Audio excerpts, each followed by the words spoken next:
You are Locked On Wolverines POSTCAST, part of Locked On Sports Detroit on the Locked On Podcast Network. Your team every day. Hey, here we go. Welcome into a live Locked On Wolverines POSTCAST. I'm your host, Jake Riepma. You can follow me on Twitter at Jake_Riepma.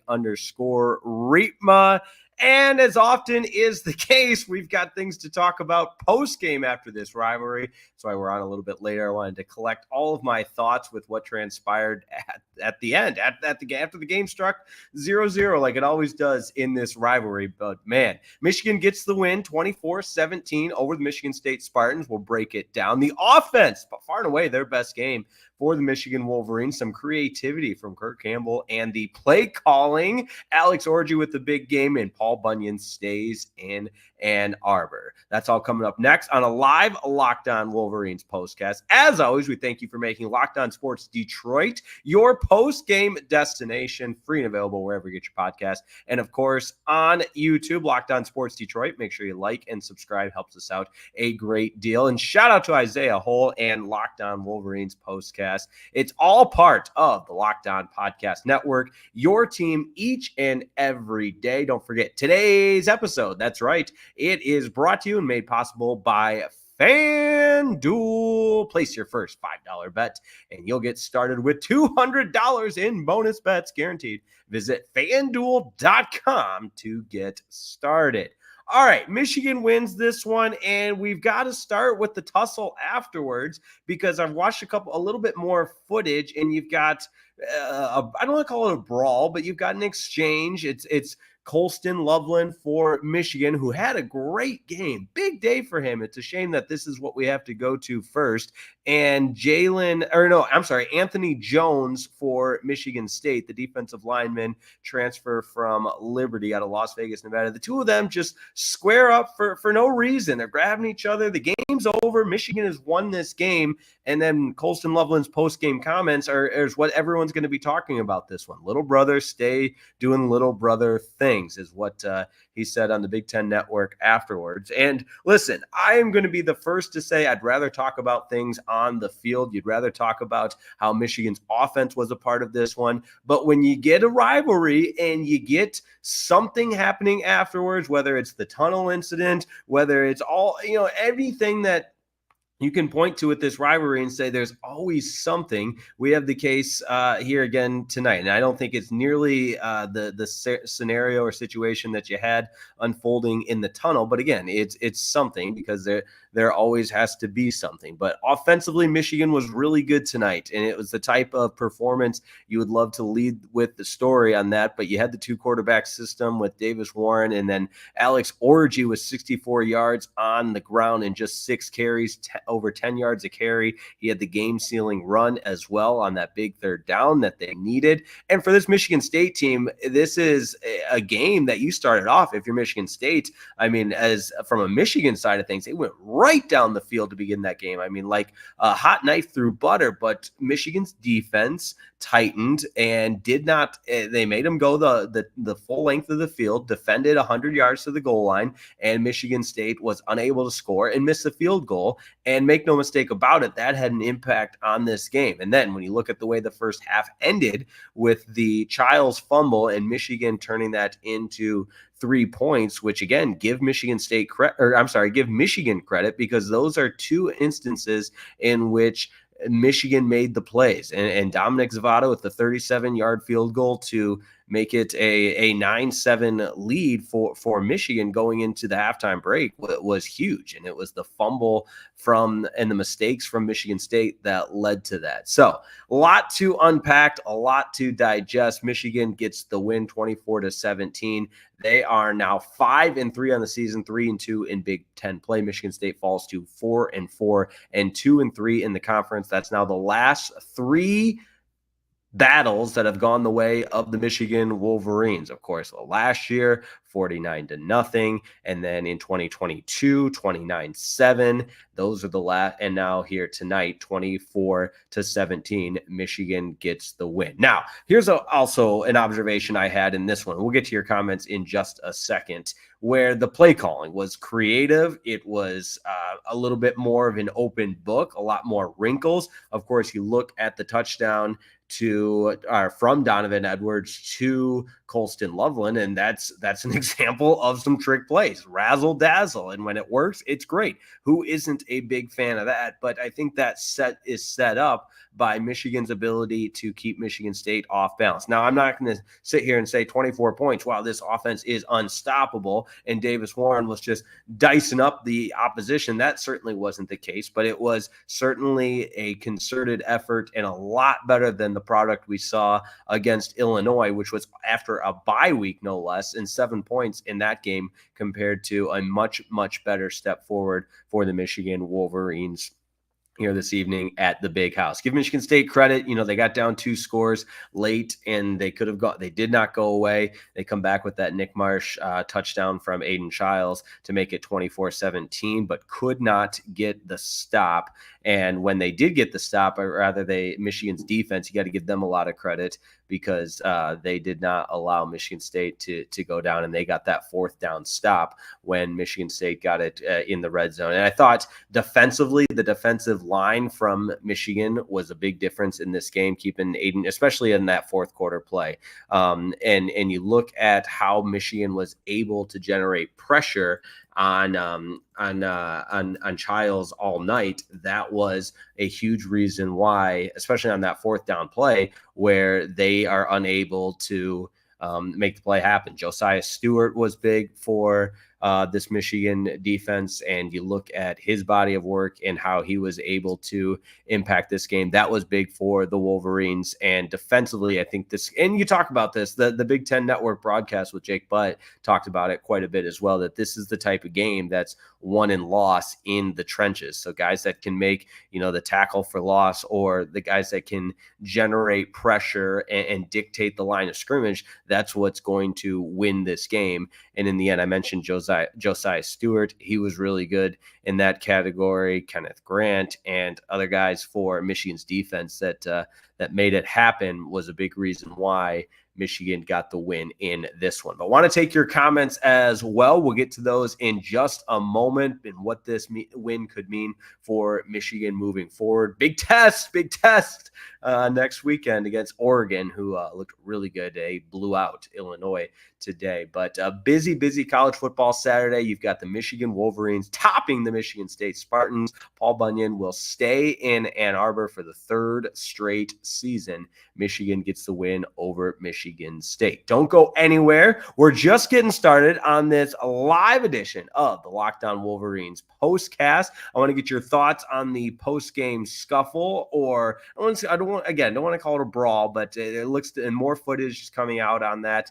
That's why I was a little bit later hopping on this immediate instant reaction postgame show, because I wanted to see if anything else shook on Twitter. But you got a couple of videos that aren't the best, and I'm sure they'll be reviewing it, but it looked like Mullings was kind of mixing it up with some Michigan State staffers. And again, you get into that. You just don't need to put yourself in that situation, because it doesn't do any.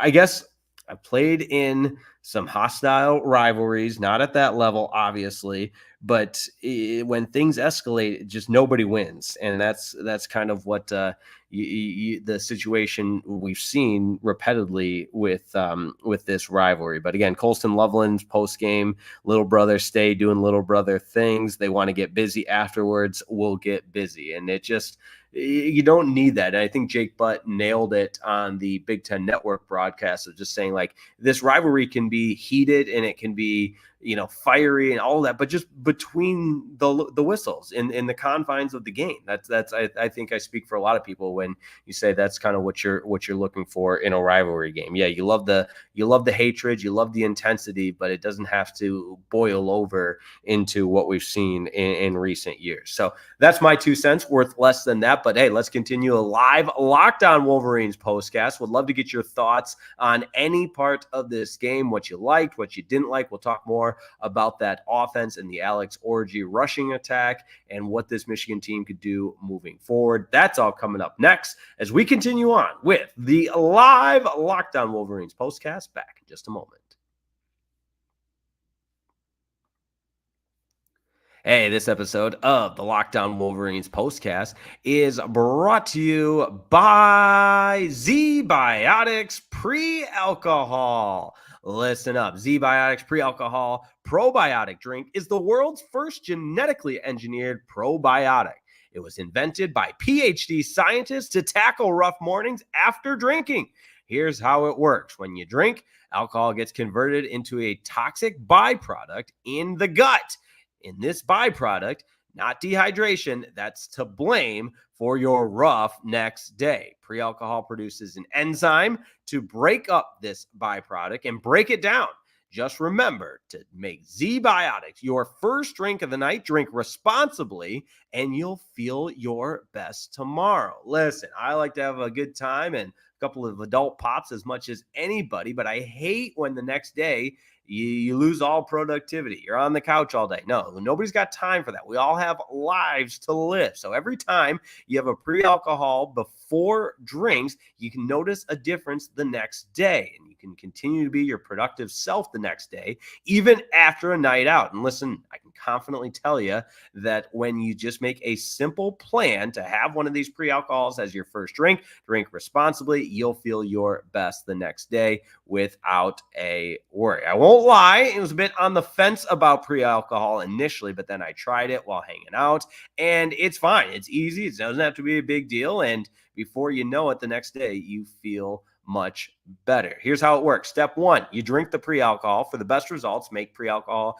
your first drink of the night. Step 2, drink responsibly. Like, nobody has to get too crazy. Pace yourself, hydrate, get a good night's sleep, all that sort of stuff. And then step 3, you can enjoy tomorrow. Wake up feeling refreshed and ready to take on the day. Go to zbiotics.com/lockedoncollege.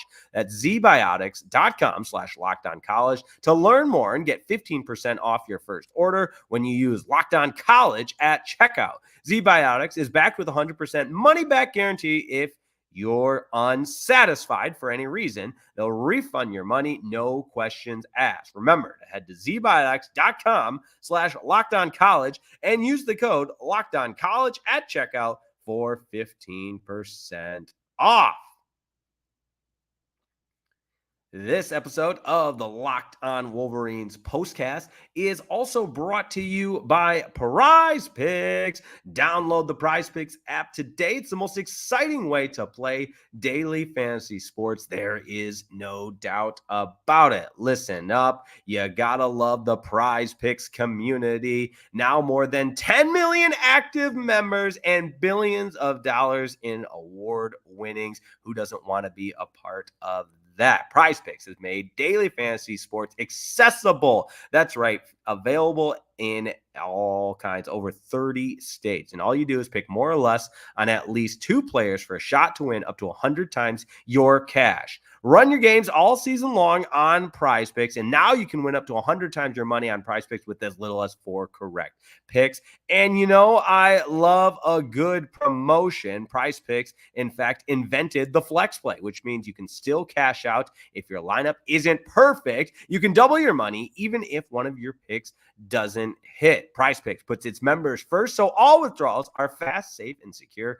When your picks hit, you can get your money back in as quick as 15 15 minutes. Sign up today, get $50 instantly when you play $5. You don't even need to win to receive the $50 bonus. It's guaranteed. That's right. That's a $50 bonus. $50 bonus. It's guaranteed. PrizePicks also offers weekly promotions that can lead to big payouts like Taco Tuesday. Each Tuesday, PrizePicks discounts select player projections up to 25%, even more value for your lineup. So download the app today. Use code LOCKEDONCollege to get $50 instantly after you play your first $5 lineup. Download the app today and use code LOCKEDONCollege to get $50 instantly after you play your first $5 lineup. PrizePicks, run your game.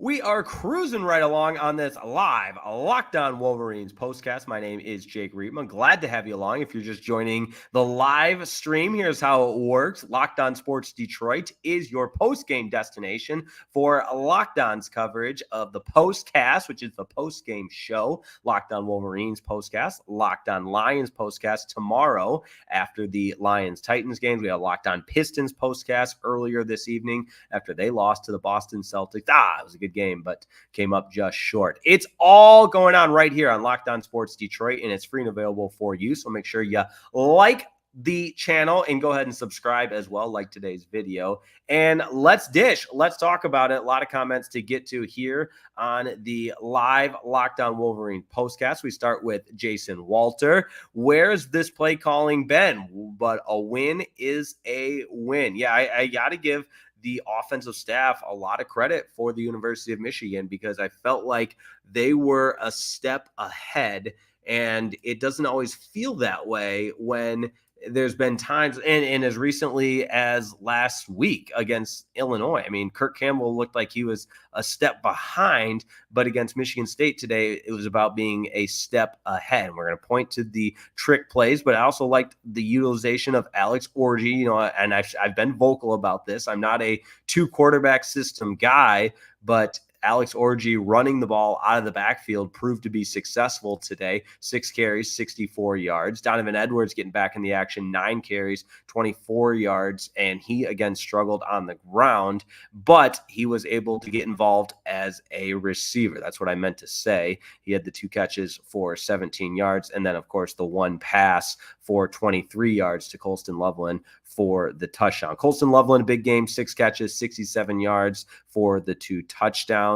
And Khalil Mullings was held in check, just 18 yards on the ground, 13 carries. So just 1.4 yards per carry there for Mullings. And it'll be interesting to see if he has any ramifications or consequences, because it does. I'm looking at a video right now, that post-game scrum where he was amongst a couple of guys in there. It looked like they were stomping on an MSU staff member. But again, I hate to keep going back to this. It doesn't have to be this way.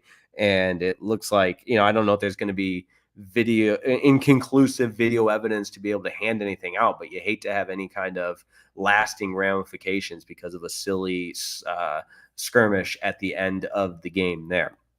All right, Michigan State beats Michigan. Up next is Oregon, and the Wolverines now at 5-3. Based on everything that has happened around the Big Ten and the landscape of college football, I think the pretty much everything that you had hoped for this team is no longer obtainable. And so now the conversation begins playing for a bowl game and what that could mean for Michigan, unless some crazy things happen. But obviously with the 3 losses, you're probably on the outside looking in just about everything. But hey, you beat Michigan State, and Paul Bunyan stays in Ann Arbor for the 3rd consecutive year. Maybe you see a little bit more with the offense building, but this team needs a quarterback. And Davis Warren, it was his best game. It isn't saying a lot, but a steady 13 of 19 for 123 yards and the 1 touchdown.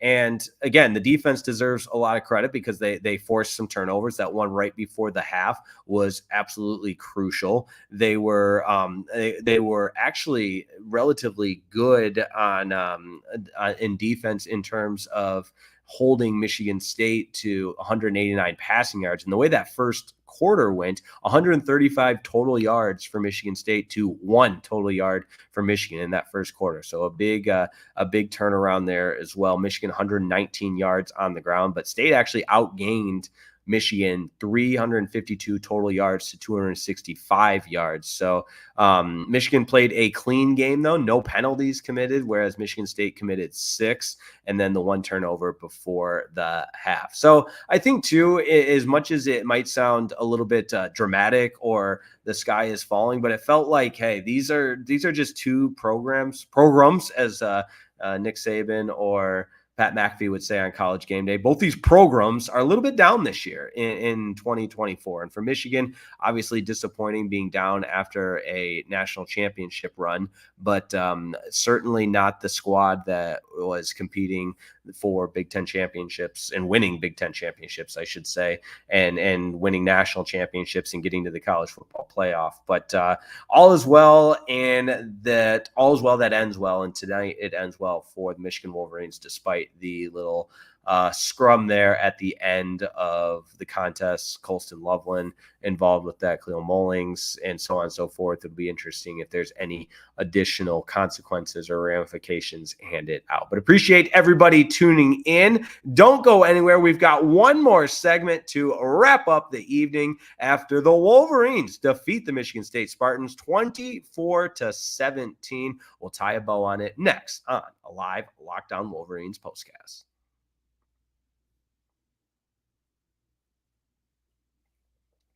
Hey, this episode of the Locked On Wolverines postcast is brought to you by FanDuel. FanDuel.com is more than just a sports book. That's right. When you get a hunch in the middle of a game, you can check out the latest stats. You can even view live play-by-play and so much more. And it all takes place on the same page as you place your bets. It's FanDuel.com, and it's more than just a sports book. In fact, it's America's #1 sports book, but it's also your home for all you could ever need during a game. Get in on the action, same game parlays, live bet. And listen up, NFL fans. You can start the season with a big return on FanDuel, America's #1 sports book. Get started with $200 in bonus bets guaranteed when you place your first $5 bet. Once again, $200 in bonus bets guaranteed when you place your first $5 bet. That's FanDuel.com. Live odds always available. And don't forget, America's #1 sportsbook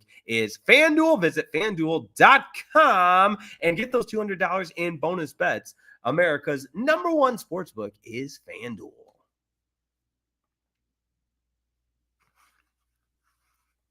Michigan victorious over the Michigan State Spartans for a 3rd consecutive year. Sharon Moore gets his first win over Michigan State as the head coach. This is a big win for him. I think, and probably rightfully so. He's been under fire and the center of a lot of criticism, because this team from a year ago that you would think had maybe a little bit of a step back based on the number of players drafted, all the players that they lost, the turnover on the coaching staff. But there was such a commitment to the culture and a commitment to the University of Michigan as far as next man up mentality that, we were all of the belief and the hope that this team wouldn't have the wheels fall off the way that they have in certain instances with the 3 losses so far this season and a couple of narrow wins. But still a lot in front of the Wolverines, and it starts next weekend against the Oregon Ducks. You look at what that matchup might mean, and man, Oregon #1 in the country. And then who knew Indiana? Indiana with Kurt Signetti